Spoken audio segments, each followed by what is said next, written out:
अस्सलाम वालेकुम एवरीवन। आज का जो हमारा टॉपिक है वो है डी फ्लिप फ्लॉप। इसको स्टार्ट करने से पहले मैं आपको एसआर टेबल का अगर ट्रुथ टेबल दिखाऊं तो इसमें हमें याद है कि जब भी आपके पास एस और आर 1 1 आएंगे तो आपके पास आउटपुट में जो है वो 1 1 है, जो कि एक इनवैलिड आउटपुट है और ये नॉट अलाउड स्टेट है। तो ये हमारे पास एक नॉट अलाउड स्टेट है। अब इस स्टेट को अवॉइड करने के लिए एस आर फ्लिप फ्लॉप की जगह डी फ्लिप फ्लॉप को डिजाइन किया गया। अब इसके अंदर हम देखें एस आर फ्लिप फ्लॉप और डी फ्लिप फ्लॉप में बेसिक डिफरेंस सिर्फ एक अदद नॉट गेट का है। ठीक है, लाइक आपके पास अगर इस नॉट गेट को निकाल दें तो ये as it is S R flip flop है। ओके, यहाँ पे ये होता है कि बेसिकली एस और आर एक ही इनपुट से कनेक्टेड होते हैं। ठीक है, एस और आर के लिए एक ही इनपुट है। फर्क सिर्फ इतना है कि जिस वायर से आर की तरफ आ रहा होता है उसके बीच में एक अदद नॉट गेट लग जाता है। लाइक फॉर एग्जांपल जीरो अगर डी अगर जीरो होगा तो एस आपके पास जीरो होगा और आर आपके पास क्या होगा, जीरो का कॉम्प्लीमेंट, डेट इज 1। तो इस तरीके से हम जो नॉट अलाउड स्टेट है उसको अवॉइड करते हैं, क्योंकि यहाँ पे अगर हम देखें तो जैसे मैंने आपको बताया कि एक ही इनपुट कनेक्टेड है एस और आर के साथ, लेकिन आर में यहाँ पे कॉम्प्लीमेंट आ रहा है। तो अगर तो डी जीरो होगा तो आर आपके पास क्या हो जाएगा 1 और एस जीरो। अगर डी 1 होगा तो एस आपके पास 1 आ जाएगा और आर जीरो। डी की सिर्फ दो पॉसिबल स्टेट्स हैं, जीरो या फिर 1, और जीरो या फिर 1 के ऊपर डिपेंड करेगा कि एस और आर क्या होंगे। और एस और आर एक्चुअली एक दूसरे के कॉम्प्लीमेंट है, तो कभी भी एस और आर एक ही दफा में 1 नहीं होंगे। मतलब ये कि हमने इस स्टेट को एलिमिनेट कर दिया डी फ्लिप फ्लॉप के अंदर। अब अगर हम इसका ट्रुथ टेबल यहाँ पे देखें तो हमारे पास दो इनपुट्स हैं, डी और आपके पास क्लॉक है। अब एक चीज तो अंडरस्टूड है कि जब भी क्लॉक की वैल्यू जीरो होगी तो वो पिछला आउटपुट ही शो करेगा। तो उस स्टेट को हम कहते हैं होल्ड, या फिर आप इसको मेमोरी स्टेट भी कह सकते हैं, या फिर आप इसको लैच स्टेट भी कह सकते हैं कि वो पिछले आउटपुट को होल्ड कर रहे हैं। अच्छा, उसके बाद आपके पास क्लॉक की वैल्यू 1 होगी तो सर्किट इनेबल हो जाएगा, सर्किट ऑन हो जाएगा। ठीक है, क्लॉक की वैल्यू 1 होगी तो डी की वैल्यू अगर तो जीरो है, डी की वैल्यू अगर जीरो है तो जीरो यहाँ पे आ जाएगा, यहाँ पे, और आर आपके पास यहाँ पे आ जाएगा। एस जीरो हो और आर 1 हो, एस जीरो और आर 1 हो, सॉरी, एस जीरो और आर 1 हो तो आपके पास आउटपुट में क्या आ रहा है, जीरो। एस जीरो हो और आर 1 हो तो आउटपुट में क्या आ रहा है, जीरो। और इस स्टेट को हम क्या कहते हैं, रीसेट स्टेट। यहाँ पे रीसेट आ गया क्योंकि आपका सर्किट जो है वो रीसेट हो गया। अब उसके बाद डी आपके पास 1 आ गया। ठीक है, 1 आ गया तो एस आपके पास 1 आ गया और आर आपके पास जीरो आ गया। तो एस अगर आपके पास 1 हो और आर आपके पास जीरो हो तो यहाँ पे आउटपुट में हमारे पास आता है 1, और ये होती है सेट स्टेट। तो आउटपुट में 1 और ये सेट स्टेट। ये बहुत सिंपल सा इसका ट्रुथ टेबल हमने देख लिया। अब अगर हम इसका करेक्टरिस्टिक टेबल देखें तो उसमें हम जो प्रीवियस स्टेट है उसको एज एन इनपुट लेते हैं। तो यहाँ पे हमारे पास फिल वक्त दो इनपुट्स हैं, Q of T and D.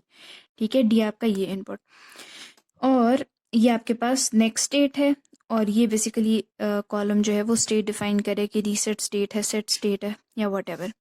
अब देखें, जब आपके पास डी जीरो है, ठीक है, और क्यू जो है वो जीरो है, यहाँ से अगर हम देखें करेक्टरिस्टिक टेबल जो है वो आपके पास ट्रुथ टेबल से आता है।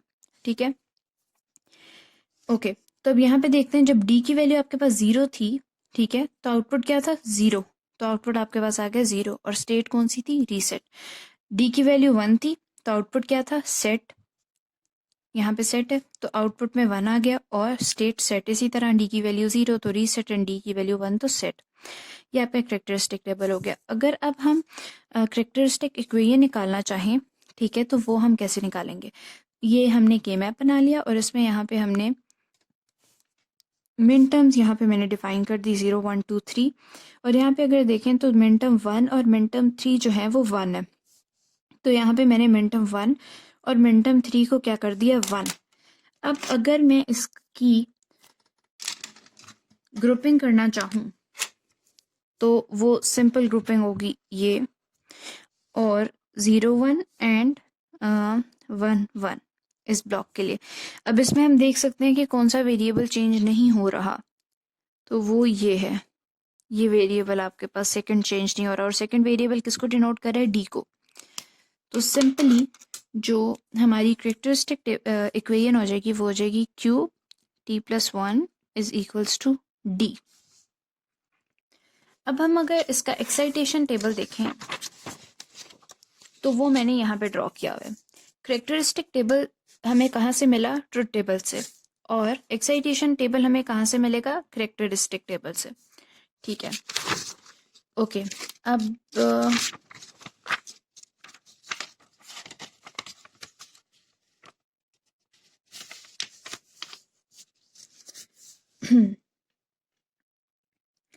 ओके अब एक्साइटेशन टेबल के अंदर हमें पता है कि हम जो आपकी इनपुट है डी, उसको in terms of Q of T like previous state और नेक्स्ट स्टेट देखते हैं। यहाँ पे प्रीवियस स्टेट नेक्स्ट स्टेट को एज एन इनपुट आपने कंसिडर किया, ये मैंने मिन टर्म्स की मार्किंग कर दी। और यहाँ पे अब हम इसको देखते हैं, लेट्स से कि अभी फिल नहीं हुआ हुआ। ओके ओके अब ये हमारे पास डी है, ठीक है। अच्छा, तो जब आपके पास यहाँ पे है कि नेक्स्ट स्टेट आपके पास ज़ीरो है और प्रीवियस स्टेट भी आपके पास ज़ीरो है, तो डी की वैल्यू क्या होगी? वो सिंपली आप करेक्टरिस्टिक टेबल से देख सकते हैं कि ज़ीरो है आपकी प्रीवियस स्टेट और नेक्स्ट स्टेट भी ज़ीरो है, तो डी की वैल्यू क्या है? ज़ीरो। यहाँ पे हमने लिख दिया